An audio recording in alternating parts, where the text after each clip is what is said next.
The restaurant was packed that Friday night when Emily, a young waitress in New York, accidentally dropped a tray of expensive wine glasses. Before she could even apologize, the manager, Richard, shouted, "You're fired." Everyone turned to watch. Emily quietly picked up the broken glass. "Please, sir, I've worked here for 3 years."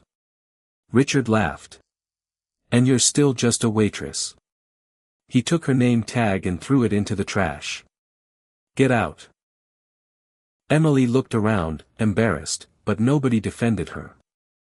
She picked up her bag and walked toward the door. Then a customer sitting alone in the corner suddenly stood up.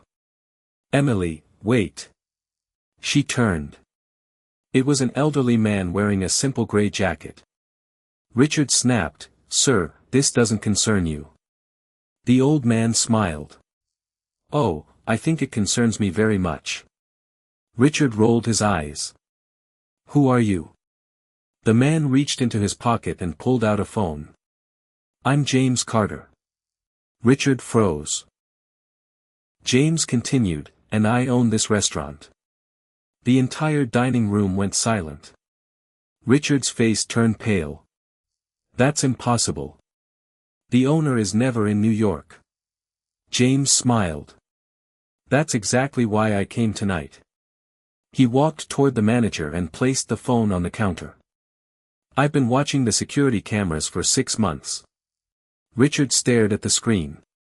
There were recordings of him stealing tips, humiliating employees, changing bills, and secretly charging customers extra. James looked at Emily. "You were fired because you refused to participate in his scheme, weren't you?" Emily nodded. Richard desperately said, "Sir, I can explain." James shook his head. "You've had 6 months to explain." Then he turned toward the employees. "Anyone else?" he threatened. One by one, hands slowly went up. James looked back at Richard. "You didn't fire Emily because she broke some glasses." He pointed toward the security footage. "You fired her because she wouldn't become part of your theft." Richard was escorted out by security that night. But James wasn't finished. He gave Emily her job back, and promoted her to restaurant manager. Then he made one announcement that shocked everyone. "From today, every employee will receive a share of the restaurant's profits." Emily looked at him. "Why are you doing this?" James smiled. "Because people who work hard shouldn't have to beg powerful people to treat them with dignity."